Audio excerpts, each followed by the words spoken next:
Hello everyone, welcome you to the seventh lecture of Applied Thermodynamics subject. Today's topic is properties of air.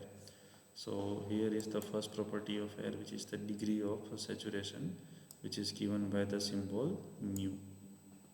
So the degree of saturation, or you can say mu, is the ratio of the actual specific humidity and the saturated specific humidity both at the same temperature T. So first of all, the value of degree of saturation, which is given by this symbol mu. So at some value of temperature T, the value of actual specific humidity, which is given by this symbol capital W, and if at the same temperature T, if the air which gets saturated, it means that it has the maximum amount of, of water vapor inside it, then it is known as the saturated air at the same temperature T. So the value of humidity is known as the saturated specific humidity at the same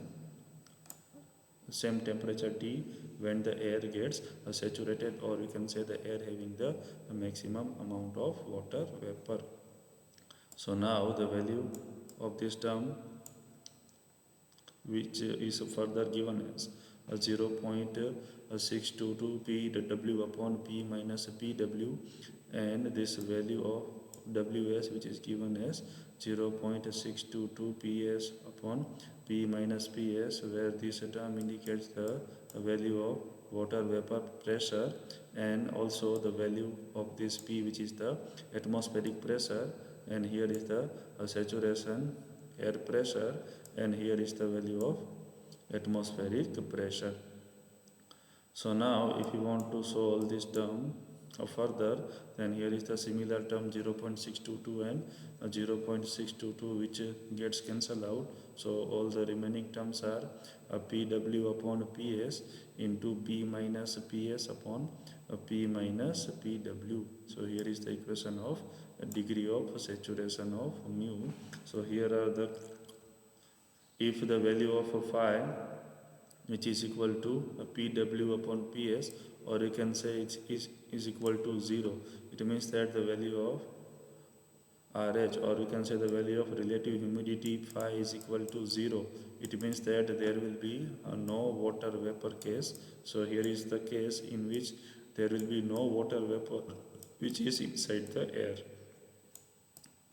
So in the case of no water vapor, the value of phi, or you can say the value of relative humidity, is equal to 0, and here also the value of Pw is equal to 0, and also the value of mole fraction of water vapor, and here is the value of water vapor pressure is equal to 0, and here is the value of mole fraction of water vapor is equal to 0, and also the value of specific humidity is equal to 0 if there will be no water vapor which is present inside the air. So here in the case of dry air, it means that there will be no water vapor inside the atmospheric air.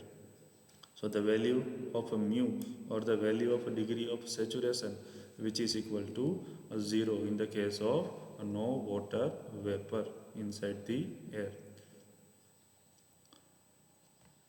Because here you can see the value of this term for Pw upon Ps is equal to 0. So if you place the value of this term Pw upon Ps is equal to 0, then here you can see the value of this term mu is equal to 0, because 0 into anything is equal to 0, and here also.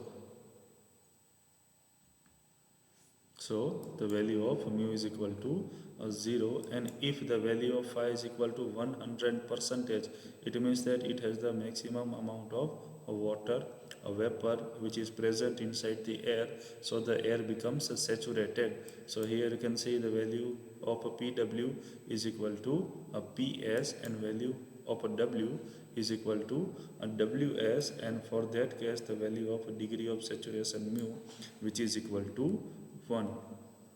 So here if you place the value of Pw as Ps, and here also if you place the value of Pw as Ps, then the value of mu which is equal to 1. And here also if we place the value of w as ws, then here you can see the mu is equal to ws upon ws, which is equal to 1.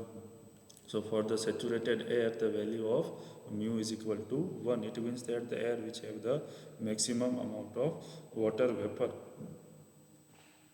So here, therefore, the value of mu which varies between 0 and 1. So if the air which have the no water vapor, then its value becomes 0.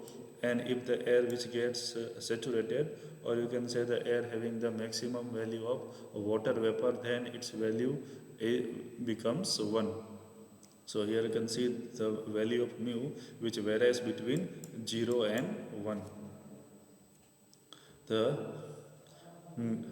Now what is the dBT, which is known as the dry bulb temperature. So here this term dry bulb temperature, or in short form it is known as the dBT. So it is the temperature which is recorded by the thermometer with a dry bulb. So here you can see thermometer is shown in a figure, and here you can see the surface of a bulb which is placed as it is. There will be no extra covering which is placed over the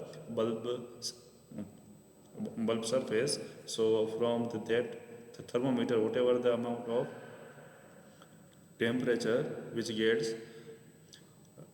recorded of air which is known as the dry bulb temperature of the air. So here first of all, dry bulb temperature is the temperature which is recorded by the thermometer with a dry bulb. And here is the wet bulb temperature. In short form it is known as the WBT. So here first of all, the wet bulb temperature, or in short form it is known as the WBT, is the temperature which is recorded by a thermometer when the bulb is enveloped by a cotton wick saturated with water. So here in the figure you can see that the bulb which is covered by a wick, or we can say the bulb which is covered by a cotton cloth which it gets, or you can say the wet cloth. Here you can see the bulb which is covered by the wet cloth. And now if you want to find out the value of air temperature, then it is known as the wet bulb temperature. If the value, or you can say the bulb of the thermometer which is covered by the wet cloth or wet wick of cotton, then the value of temperature which gets measured from this type of thermometer is known as the wet bulb temperature. So now as the air stream which flows past it, some water will evaporate, and also which taking the latent heat from the water soaked wick. Thus the value of a temperature which gets decreased, and energy is then transferred to the wick from the air in the case of WBT. And when the equilibrium condition gets reached, there is a balance between the energy removed from the water film by the evaporation and also the energy supplied to the wick by the heat transfer. And then whatever the amount of a temperature recorded is known as the wet bulb temperature. And here you can see the difference between the dBT and WBT is known as the wet bulb diffraction. So this term wet bulb diffraction is the value of the difference between the dry bulb temperature and the wet bulb temperature. And here is the dew point temperature. So it is also known as this term dP. It means dew point temperature, or dPT. So if a mixture of air and a superheated water vapor which is cooled at the constant pressure, then the partial pressure of the each constituent remains same until the water vapor reaches the saturated state. And if further, if we do the further cooling, which causes the condensation process, and the temperature at which the water vapor start condensing is called the dew point temperature, or we can say the TDP of the mixture. So here is a TS diagram. Here is a TS diagram, and here is the saturation curve for the TS diagram. And here is, you can say, this is the constant pressure line. Say this is a constant pressure line. Initially say the water vapor is in superheated state, so over here.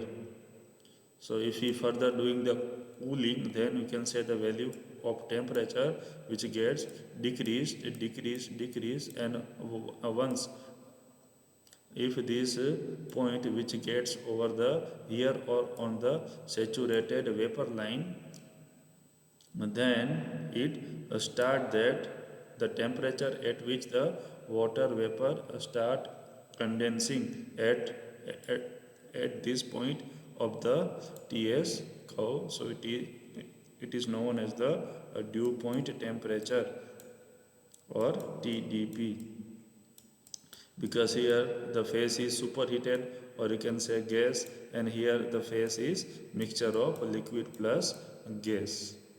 So here if you do the further cooling, then the water vapor starts condensing. So it is known as the dew point of the temperature of air, or you can say the mixture. So here you can see now the difference between the dBT and dPT is known as the dew point depression. So here first of all the difference between the dBT and dPT, where dBT stand for the dry bulb temperature and dPT is the dew point temperature. So here you can see the difference between the dry bulb and the dew point temperature is known as the dew point depression. And here is a next topic, which is a device which is known as the psychrometer. So a psychrometer is an instrument which measures both the dry bulb as well as the wet bulb temperatures of air, and figures of a continuous psychrometer with a fan for drawing air over the thermometer bulbs. So here you can see the fan which blows the air over this thermometer bulb. So from this we can find the value of dry bulb temperature. From this thermometer we can find the value of dew point temperature. From this we want to find out the wet bulb temperature, so WBT. Here is the you can see the bulb of this thermometer which placed as it is. So from this thermometer we can find the value of dry bulb temperature of the air, and here you can see the bulb of the thermometer which gets a cloth head, or you can say which gets covered with the wet cloth. So from that type of thermometer, whatever the amount of temperature that we want to measure is known as the wet bulb temperature. And air which gets flowed over these thermometer bulbs with the help of this fan. And also a sling psychrometer has the two thermometers mounted on a frame with a handle, and also the handle which gets rotated so that the air, so there is a good air motion. And also the wet bulb temperature is the lowest temperature recorded by the moistened bulb. So the value of wet bulb temperature is lowest. And here are some questions for you. Define and explain the following: degree of saturation, dry bulb temperature, wet bulb temperature, dew point temperature, wet bulb depression, dew point depression, and also explain the psychrometer with neat sketch. You have to solve all these questions and send it to Google Classroom.